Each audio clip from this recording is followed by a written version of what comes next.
আমাকে অস্বীকার, আমার কথার অবাধ্যতা করেছিল যারা, কি ছিল তাদের পরিণতি সেই অস্বীকারের? একটু জিজ্ঞাও। নমরুদের কি হয়েছিল বলো? ফেরাউনের কি হয়েছিল খবর নাও। কারুনের কি হয়েছিল? সাদ্দাদের কি হয়েছিল? নূহ আলাইহিস সালামের কওম, লূত আলাইহিস সালামের কওম, হুদ আলাইহিস সালামের কওম, শুআয়ব আলাইহিস সালামের কওম, এই নাফরমান জাতিগুলোর পরিণতি কি করেছিলাম আমি? তুমি জিজ্ঞাসা করো, তাহলেই তো শুনবা এদের প্রত্যেককেই আমি আল্লাহ নাফরমানির কারণে আযাব দিয়ে ধ্বংস করে দিয়েছি। ফাআসবাহু ফি দারিহিম জাসিমিন। আল্লাহ বলে আমার আযাব যখন আসলো তারা তাদের ঘরগুলোর মধ্যে উপুর হইয়া পরে একেবারে শেষ হয়ে গেল, দুধের বাচ্চা কোলের বাচ্চাও। তাহলে পিছনের ঘটনা তো পিছনেই, মনে করেন অনেক দিন হইছে, মাঝখানে আর অনেক দিন হচ্ছে না, এই জন্য আমনে মনে করলেন নিরাপদ। কিন্তু এখন তুরস্কের ঘটনা দেখে, এখন সিরিয়ার ঘটনা দেখে, কিছুদিন আগে সুনামগঞ্জের বন্যা দেখে, এর আগে সীতাকুণ্ডের কন্টেইনারের আগুন দেখে, এরপরে প্রতিনিয়তই তো পৃথিবীতে এরকম কোনো না কোনো আযাব গজব হচ্ছে। এরপরে করোনার বিশ্বব্যাপী মহামারী দেখে আপনার দিলে কি কোনো সবক আসে নাই? কিছুই মনে হয় নাই? কিচ্ছু ভাবেন নাই? আহা, হায় হায়। এবার আরো শুনে না, আয়া একই রকম কথা। আমার এই কথাগুলো বললেই শেষ।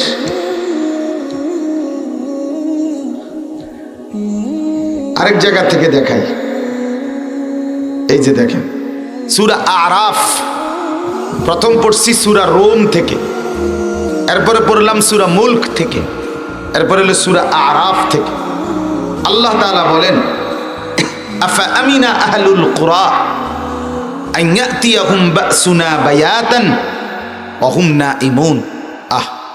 আল্লাহ তাআলা বলেন জনপদবাসী, আহলুল কুরা মহল্লাবাসী, গ্রামবাসী, এলাকাবাসী কিভাবে নিজেকে নিরাপদ ভাবলা, নিজেকে নিরাপদ মনে করলা এই অবস্থায় যে ঘুমিয়ে আছো সবাই, অথচ আমি আল্লাহ তাআলা এই ঘুমন্ত অবস্থায় তো তোমাদের উপরে আযাব, আমার গজব দিয়ে ধ্বংস করে দিতে পারি। পারে কিনা বলেন? সবাই বলেন না, পারে কিনা বলেন? আচ্ছা, তো তুরস্কে সিরিয়াতে যে ভূমিকম্প হলো সেটা ঠিক ভোর 4:15 বাজে, যখন সমস্ত মানুষগুলো নিজ নিজ ঘরে ঘুমন্ত ছিল। ঘুমন্ত মানুষগুলোর উপরেই আল্লাহ তাআলা এই আযাব দিলেন, আর এই মানুষগুলো মৃত্যুর কোলে ঢলে পড়ল। আল্লাহ তাআলা ঠিক এটাই তো বললেন, আইয়াতিয়াহুম বাসুনা বায়াতান, আমার আযাব আসবে রাত্রি গভীরে, অহুম নাঈমুন, যখন সবাই ঘুমন্ত। সেই আমি আল্লাহ থেকে তুমি নিজেকে নিরাপদ কেমনে ভাবলা? কেমনে ভাবলা? মা দেখে নাই, বাবা দেখে নাই, তো কি হয়েছে?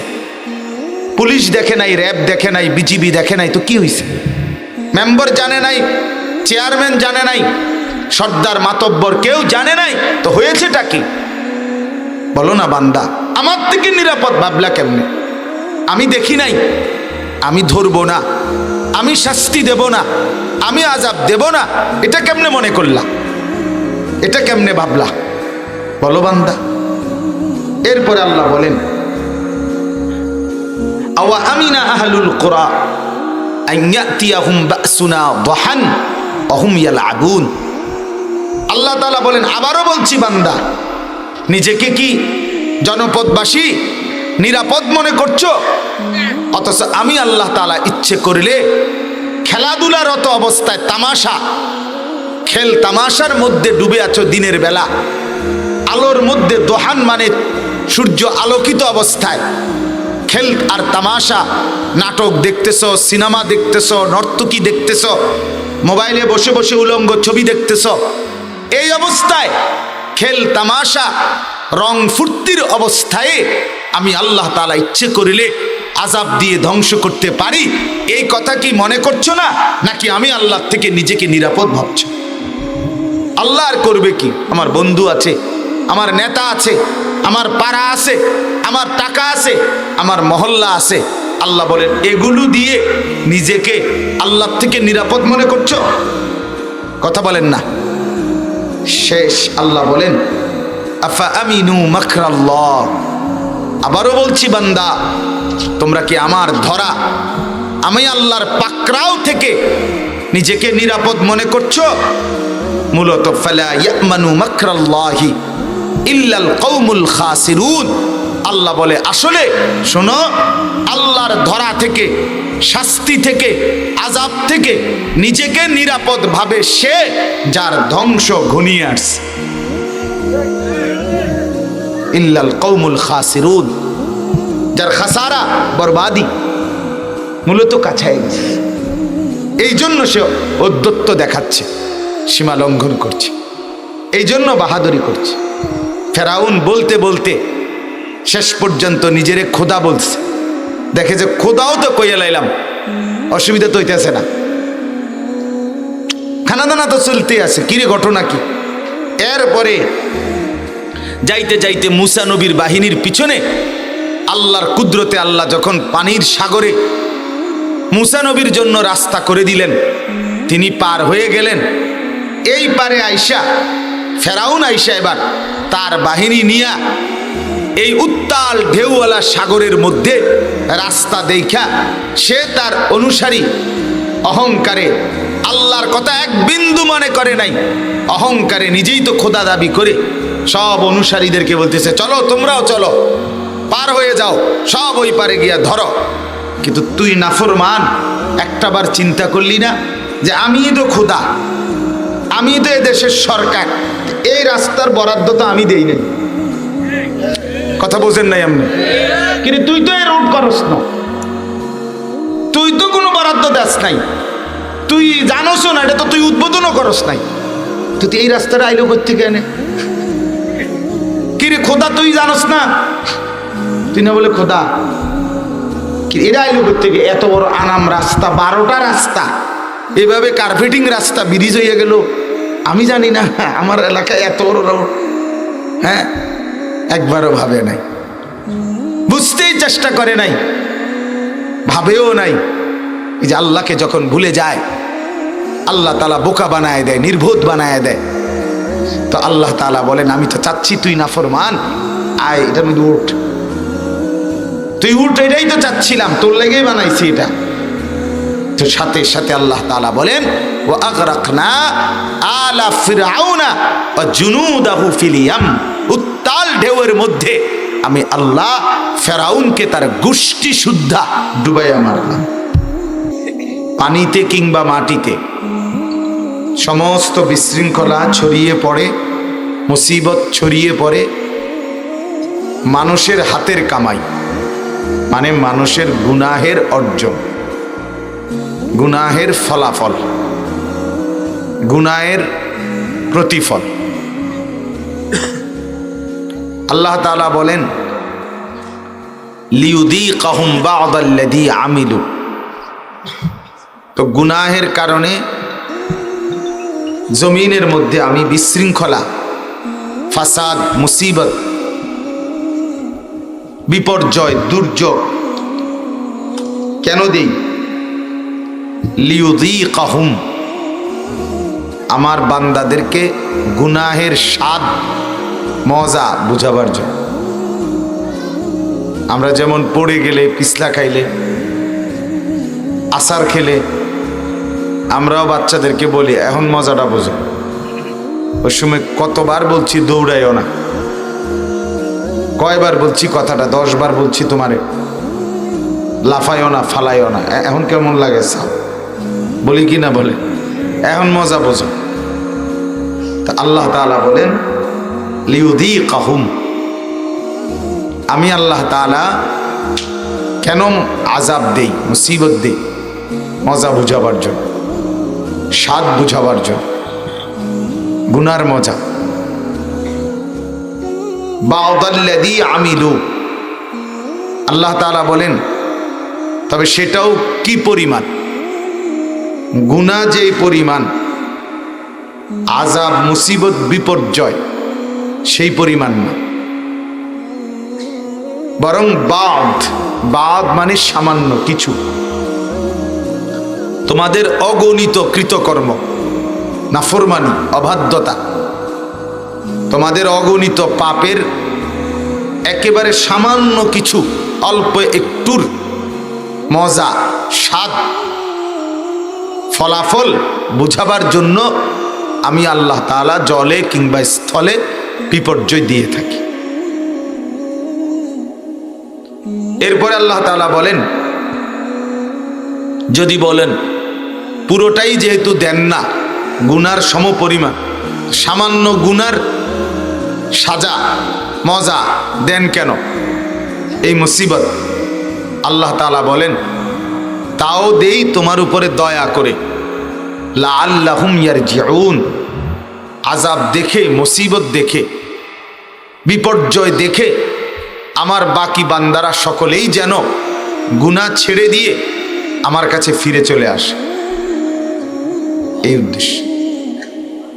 তাহলে দেখেন, একটা আয়াতে কতগুলো বিষয় বলছে।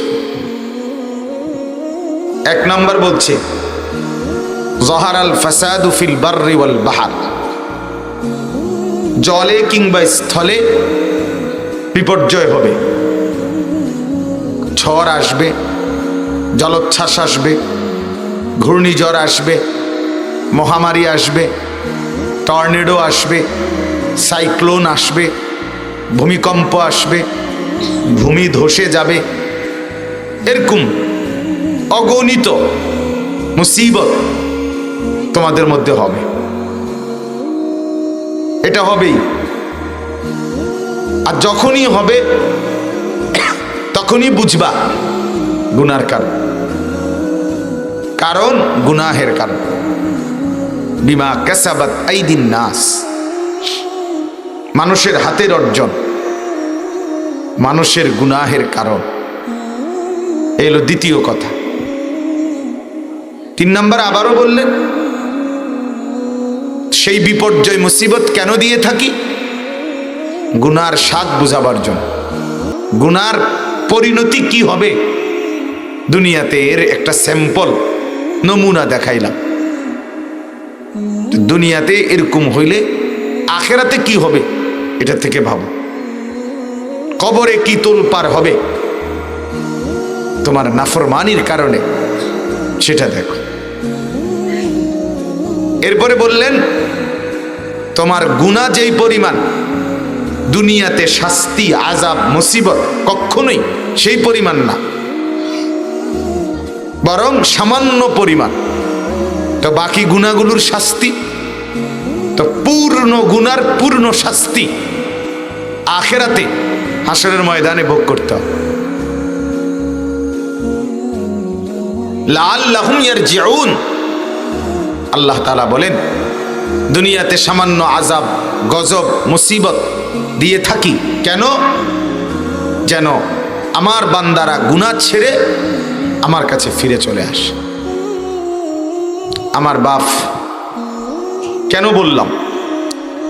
এই আয়াত পড়ার মূল উদ্দেশ্য হলো, তুরস্ক এবং সিরিয়ায় যেই ভূমিকম্প হয়েছে, সারা পৃথিবী, সারা বিশ্ব বিবেক নাড়া দিয়েছে। সারা পৃথিবী বেদনা হতো, মর্মাহত, আবেগে আপ্লুত। সারা পৃথিবীর বলা যায় অশ্রু ঝরেছে। সারা পৃথিবী ব্যথিত হয়েছে এই ঘটনায়। আপনারাও জানেন, অনেকেই জানেন, আকসার মানুষই জানার কথা। তুরস্ক এবং সিরিয়াতে ফজরের ওয়াক্তে, ভোরবেলায় 7.8 মাত্রার ভূমিকম্প হয়েছে এবং এর পরপর আরো হয়েছে 5.5 মাত্রার। এই ভীষণ ভয়ঙ্কর ভূমিকম্পে প্রায় 10টি প্রদেশ, তুরস্কের 10টি প্রদেশ ক্ষতিগ্রস্ত হয়েছে। এই পর্যন্ত, আজকে পর্যন্ত প্রায় উদ্ধারকর্মীদের বা সরকারি হিসাব যেটা খবরে বলে, সেখানেই প্রায় মৃতের সংখ্যা 21,000 ছাড়ায় গেছে। কি পরিমাণ লাশের সারি, কি পরিমাণ মানুষের মৃত্যুর মিছিল, লাশের মিছিল। এরপরে আহত কি পরিমাণ, নিখোঁজ কি পরিমাণ, বের করতে পারতেছে না ভিতর থেকে এখনো, ওইরকম কি পরিমাণ। গত সোমবার থেকে আজকে শুক্রবার, প্রায় 4-5 দিন হয়ে গেছে। তো এই যে বিপর্যয়, এই যে মুসিবত, এমন একটা ভূমিকম্প আমাদের বাংলাদেশে অনুভূত হলে গোটা দেশ সমান হয়ে যাবে, সমান হয়ে যাবে। এখন সবাই প্রত্যেকেই সমবেদনা জানাচ্ছে, সহমর্মিতা দেখাচ্ছে, ত্রাণ দিচ্ছে, উদ্ধার সামগ্রী, ঔষধ সামগ্রী, খাদ্য সামগ্রী প্রায় 70টা দেশ থেকে পৌঁছেছে। প্রায় 6,000 চাইতে বেশি হাজার হাজার উদ্ধার কর্মী কাজ করছে। কিন্তু প্রশ্ন হলো, মূল যে কারণ আল্লাহ বলছে, এটা কারো মুখে উচ্চারিত হচ্ছে না। এটা হলো মেইন আফসোসের কথা। কেন ভূমিকম্প হয়, কেন বিপর্যয় হয়, এইটা মূল কারণ তো আল্লাহ তাআলা কোরআনে বলছে। এইটা কারো জবানে, কারো মুখে উচ্চারিত হচ্ছে। কেউ কাউকে সতর্কও করছে না, গোটা বিশ্ব বিবেক, যে এর কারণটা কি, কারণটা কি। আল্লাহ তাআলা সেই কারণটাই বলছেন যে বান্দারা, মানুষরা, তোমাদের গুনাহ, তোমাদের নাফরমানি, তোমাদের সীমাহীন পাপ, সীমালঙ্ঘন, গুনার বাড়াবাড়ি, নাফরমানির বাড়াবাড়ি, এটাই হলো তোমাদের উপরে এই আযাব, এই মুসিবত এর কারণ। এখানে বোঝা দরকার, ভূমিকম্প হয়েছে যতটুকু এলাকায়, গুনাহ শুধু তাদের না, গুনাহ পুরো মানবতার, গুনাহ সমস্ত মানুষের। আর সেটা আল্লাহ তার ইচ্ছে মতো কখনো এদিকে, কখনো সেদিকে, কখনো এই মুসিবত, কখনো ওই মুসিবত, বিভিন্ন সময় বিভিন্ন রকম অল্প অল্প করে দেখিয়ে, কারো না কারো উপর দিয়ে দেখাইয়া আল্লাহ তাআলা বাকি কোটি কোটি মানুষকে সতর্ক করতে চায়, সতর্ক করতে চায়। কিন্তু দুর্ভাগ্য এক জাতি আমরা এখন, মানুষ হিসাবে আমরা এই পর্যায়ে নেমে আসছি বর্তমানে। সেটা হলো যেই কোনো মুসিবত, আযাব, গজব, আসমানি, এগুলো এখন আর আমাদেরকে শিক্ষা নেয় না, কোনো শিক্ষা দেয় না।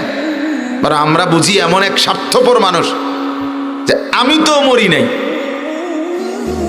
আমার তো কিছু হয় নাই, অতএব তুরস্কে মরে গেছে, সিরিয়াতে মরে গেছে হাজার হাজার মানুষ, আমি তো মরি নাই, কাজে আমার নাফরমানি আমি বন্ধ করব কেন, আমার গুনাহ আমি বন্ধ করব কেন, আমার অশ্লীলতা, আমার হারাম উপার্জন, আমার বেহায়াপনা, আমার ঘর থেকে গুনাহ আমি কমাবো কেন, আমার উপরে তো আসে নাই। ওই ঘরের চাচা না মারা গেছে, আমি তো মরি নাই। পাশের বাড়িতে না আগুন লাগছে, আমার ঘরে তো লাগে নাই। মানে আমরা জিন্দেগি হয়ে গেল এখন যে শুধুই নিজেকে নিয়ে ভাবি, নিজেকে নিয়ে। অথচ কথা তো ছিল এই, আল্লাহর আযাব থেকে বাকিরা সতর্ক হওয়া, বাকিরা সতর্ক হওয়ার কথা ছিল। আল্লাহ তো বলছেন লাআল্লাহুম ইয়ারজিউন, আমি তো চাচ্ছিলাম আমার বাকি বান্দারা যেন গুনাহ ছেড়ে দিয়ে আমি আল্লাহর কাছে ফিরে আসি। কিন্তু এত বড় আযাব, এত বড় ভূমিকম্প, এত বড় মহা দুর্ঘটনা কিন্তু এরপরেও এটাকে দেখে ভয়ে আমি কিংবা আপনি কয়জন নতুন করে আল্লাহর কাছে গুনাহ মাফ চাইছি? কয়জন নতুন করে সেজদা দেওয়ার ফিকির করছি? না, প্রত্যেকেই নাফরমান, যে যেভাবে আছে এভাবেই আছে। আজকের দুর্ঘটনা, মহামারী, ভূমিকম্প, ঝড়, জলোচ্ছ্বাস, যেই কোনো কিছু এখন হয়ে গেছে অনেকটা বিনোদন। বিনোদন মানে হলো কোনো জায়গায় বাস পুড়ে যাচ্ছে, বাকিরা চতুর্দিক থেকে মোবাইলে ছবি তুলতেছে, এটা একটা বিনোদন। হ্যাঁ, ভিডিও করতেছে সবাই। এই যে বাসটা যে জ্বলে যাচ্ছে, একজন আরেকজনকে ঘুষাইতে আছে, বাকিরা ভিডিও করছে। এটা একটা সংরক্ষণে রাখার মতো জিনিস। ঝড় হচ্ছে, তুফান হচ্ছে, জলোচ্ছ্বাস হচ্ছে, বাকিরা মোবাইলে ছবি তুলছে, হ্যাঁ সেলফি তুলছে। আপনারা অনেকে জানেন সীতাকুণ্ডে যখন কিছুদিন আগে আমাদের বাংলাদেশে কন্টেইনারে আগুন লাগছিল, যে ভয়ঙ্কর অগ্নিকাণ্ড হয়েছিল, ওইখানে একটা ছেলে এই মোবাইলে ছবি তুলতে তুলতে শেষ পর্যন্ত সেই জ্বলে পুড়ে ছাই হয়ে গেছে। ছবির নেশা, মোবাইলের নেশা তাকে ভুলায় দিছে যে আমি নিজেই জ্বলে যাচ্ছি। এই জন্য বললাম, আযাব আর গজব, মুসিবত আমাদেরকে মোটেই নাড়া দেয় না, বিবেক জাগায় না, অনুভূতি জাগায় না, দিমাগের মধ্যে কোনো বিবেচনা বোধ জাগে না। বরঞ্চ কে কত ভাবে, দেখলাম খবর ওই বাচ্চা বের করছে, এটা এখন নেট দুনিয়ায় ভাইরাল, ওইটা নেট দুনিয়ায় ভাইরাল। খবর কি আসতেছে? অমকের বিবাহিতা স্ত্রী, তাকে নতুন শাড়ি পরানো হলো না। অমকের বাচ্চা, আপনার নবজাতক, তাকে বের করা হইল, এটা ছবি। মানে শুধু কেবল কি পরিমাণ ছবি পৃথিবীকে দেখানো যাবে, এটাই চলছে খেলা। কিন্তু কেউ কাউকে বলছে না, ভাইয়া ইস্তেগফার পড়েন, দেশবাসী নামাজে মসজিদে ঢোকেন, আল্লাহকে ডাকেন। এটা কারো মুখে উচ্চারিত নেই, শুধু ছবি, শুধু ছবি, ছবি দিচ্ছে সবাই। আজকে যদি মানুষের খাদ্য পানীয়, ঔষধ সামগ্রী, শীত বস্ত্র দরকার হয়, তার চাইতে লক্ষ কোটি গুণ বেশি দরকার মানুষগুলোকে বলা যে গুনাহ ছেড়ে দেন, নাফরমানি ছেড়ে দেন, হারাম ছেড়ে দেন, হারাম ছেড়ে দেন। আল্লাহ তাআলা তো বলছেন এটা, বিমা কাসাবাত আইদিন নাস, তোমাদের হাতের কামাই, তোমাদের গুনাহ। আজ আমাদের নওজোয়ান ছেলেদের কি পরিমাণ গুনাহ একদিনে জমা করছে। এর বিনিময়ে এমন একটা ভূমিকম্প কল্পনা করেন তো, 4 তলা বিল্ডিং, 10 তলা বিল্ডিং, প্রায় 6000-এর মতো বাড়ি ধসে গেছে। কোথায় বিল্ডিং, কোথায় পাইলিং, কোথায় প্রযুক্তি, কোথায় আধুনিকতা, কোথায় ইঞ্জিনিয়ার? আহা, 45 সেকেন্ড, 1 মিনিটের 4/3 ভাগ, 45 সেকেন্ড মাত্রার সময় নিয়েছে, এতটুকুতেই কাত হয়ে গেছে। তাহলে মানুষের শক্তি কত দুর্বল আর আল্লাহর শক্তি কত প্রবল, এটা কি বোঝা যায় না? এখান থেকে শিক্ষা নিবেন কি? শিক্ষা নিবে যে সামনের দিকে বিল্ডিং করতে আরো 2 সুতা রড বাড়াইয়া দিলে ভালো হবে, এটাই শিক্ষা। তাইলে আপনি আগের চাইতে ইট বাড়ায় দিবেন, ইট বালু সিমেন্ট বাড়ায় দিবেন, তাইলে আর ভাঙবে না, বিষয়টা তো এইটা না। শেখার বিষয় তো হইল কেন, কেন হচ্ছে? বারবার পৃথিবীবাসী একটার পর একটা আযাব দেখতেছে, গজব দেখতেছে, একটা না কাটাইতেই আরেকটা, অভাব, দারিদ্রতা, দুর্ভিক্ষ, মহামারী, ঝড়, জলোচ্ছ্বাস, বন্যা, ভূমিকম্প, এটা যেমন কাছাকাছি আসতেছে, ও চিরেই আরো দ্রুত গতিতে কম সময়ের ব্যবধানে আযাবগুলো আসতে থাকবে। এবার আরো কিছু আয়াত হাদিস শুনেন তরজমা, তাইলে সবগুলো মিলাইতে পারবেন। এক নম্বর হলো আল্লাহর নবী সাল্লাল্লাহু আলাইহি ওয়াসাল্লাম হাদিসে ইরশাদ করেছেন, যখন কিয়ামতের সময় কাছায় আসবে তখন তোমাদের উপরে ধারাবাহিক অনেকগুলো আযাব আসবে। এক, রিহান হামরা, লাল আগুনের বাতাস, লাল বাতাস, গরম তীব্র আবহাওয়া। আজকের গোটা পৃথিবী, প্রতিটা শিক্ষিত মানুষ জানে গোটা পৃথিবীর সবচেয়ে বড় সমস্যা আবহাওয়া সমস্যা, অর্থাৎ পৃথিবীর তাপমাত্রা, আবহাওয়া কোনো কিছুই স্বাভাবিক মাত্রায় নাই। প্রতিনিয়ত এই জলবায়ু সমস্যা, আবহাওয়া সমস্যা নিয়ে পৃথিবীতে বড় বড় সেমিনার, আলোচনা, পর্যালোচনা হয় সারা বিশ্বব্যাপী। তাহলে আল্লাহ নবী সাল্লাল্লাহু আলাইহি ওয়াসাল্লাম বলেন, এরকম আযাব আসবে, লাল আগুনের বাতাস মানে তীব্র গরম, জালজালাতান, এই 2 নাম্বার ভূমিকম্প। 3 নাম্বার ওয়া খাসফান, ভূমিধস, আস্ত বাড়িঘর এলাকা সহ জীবন্ত মানুষকে মাটি ধসিয়ে নিচে ধ্বংস করে দেওয়া। নবীজি বলছেন হবে কিয়ামতের পূর্বে। 4 নাম্বার ওয়া মাসখান, চেহারার বিকৃতি হয়ে যাবে, চেহারা কুৎসিত আকার ধারণ করবে, চেহারার বিকৃতি, অঙ্গভঙ্গির বিকৃতি। এরপরে আল্লাহ নবী সাল্লাল্লাহু আলাইহি ওয়াসাল্লাম ওয়া কাসফান বলেন, পাথরের বৃষ্টি বর্ষিত হবে। এই 5টা বলার পর নবীজি বলেন, এক তো বললেন লাল আগুনের বাতাস, ভূমিকম্প, ভূমিধস, চেহারার বিকৃতি, পাথরের বৃষ্টি। এরপরে নবীজি বলেন ওয়া আয়াতিন তাতাবাউ, এটা ছাড়াও আরো মুসিবত আসবে ধারাবাহিক, পর পর। কেমন ধারাবাহিক, কেমন পর পর?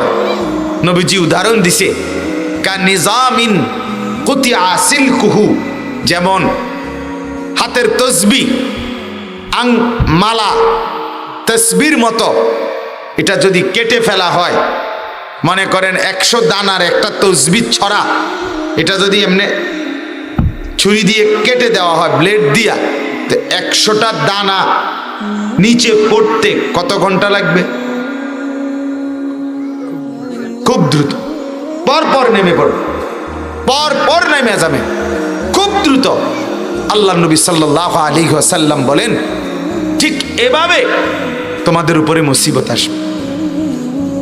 মানে একটা সামাল না দিতেই এটার উপরেই আরেকটা। মানুষগুলো যখন ভূমিকম্পে ধসে গেল, তখন যারা বের হতে চাচ্ছিল পারতেছিল না। তীব্র তুষারপাত হচ্ছে এই তুরস্কে, শৈত্য প্রবাহ চলতেছে, বরফ নিচে জমে গেছে।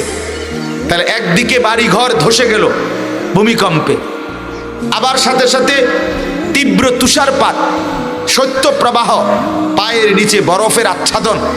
তাহলে কোনটা সামাল দিব? কোনটা সামাল দিবে বলেন?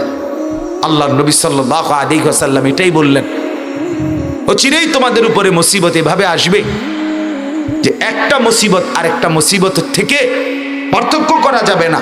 যেমন তসবির ছড়া দানাগুলো একটার পর একটা পড়তে থাকে, এরকম ভাবে আমার বাপ। তাইলে আল্লাহ নবী সাল্লাল্লাহু আলাইহি ওয়াসাল্লাম তো এই ভবিষ্যৎবাণী আমাদের জন্য করেছেন যে কিয়ামতের পূর্বে গুনাহ আর নাফরমানি যখন বেড়ে যাবে তখন এমন অবস্থা হবে। আতা আর রাজুলু ইমরাআতাহু, ব্যক্তি তার স্ত্রীর গোলামি করবে। আক্কা উম্মাহু, মার নাফরমানি করবে। আকসা আবাহু, বাবাকে দূরে সরিয়ে দিবে। আদনা সাদিকাহু, বন্ধুকে কাছে টেনে নিবে। যাহারাতিল আসওয়াতু ফিল মাসাজিদ, মসজিদে উচ্চ স্বরে চিৎকার চেঁচামেচি হাঙ্গামা নেতাগিরি মাতব্বরি করবে। ওয়াসাদাল কাবিলাতা ফাসিকুহুম, পাপী, নামাজ পড়ে না, হালাল উপার্জন করে না, সুদ খায়, ঘুষ খায়, অবৈধ উপার্জনকারী, এরকম ফাসিক ফুজ্জার পাপী, তারা সমাজের কবিলার গোত্রের পাড়ার মহল্লার নেতৃত্ব দিবে। এত হাদিস এটা। হ্যাঁ, সাহারাতিল কাইরাত ওয়াল মাআজিফ, বাদ্যযন্ত্র বেড়ে যাবে, গায়িকা নর্তকী বেড়ে যাবে। কোনায় কোনায়, পাড়ায় পাড়ায়, গ্রামকে গ্রাম ছেলেরা সারা রাত ড্যাকসেট বাজায়, গান বাজায়, রাতকে রাত, দিনকে দিন। এরকম অনেকগুলো আলামত নবীজি সাল্লাল্লাহু আলাইহি ওয়াসাল্লাম বলছেন। ইউরফাল ইলম, ইলম উঠে যাবে। ইউকসারাল জাহাল, অজ্ঞতা মূর্খতা বেড়ে যাবে। এরপরে মদ জুয়া বেড়ে যাবে। জেনা ব্যভিচার বেড়ে যাবে। যা বলেছেন তার বাকি রয়েছে কোনটা? বলেন, বাকি আছে কোনটা? আমার সমাজের মা বোনদের বেপর্দা। আজকে শহরে বন্দরে হাঁটলে দেখা যায়, চলতে ফিরতে একটু প্রফার যেখানেই শহর বন্দর উপজেলা জেলা, স্কুলগামী অথবা এমনে যাচ্ছে 12, 13, 14 বছরের মেয়েদেরও অঙ্গভঙ্গি বেশভূষা দেখলে বোঝা যায় এরা কোথায় নিচে নেমে গেছে। 12, 14 বছরের ছেলেরা, তাদের জুলুম অত্যাচারের কথা শুনলে মানুষ শিহরে ওঠে।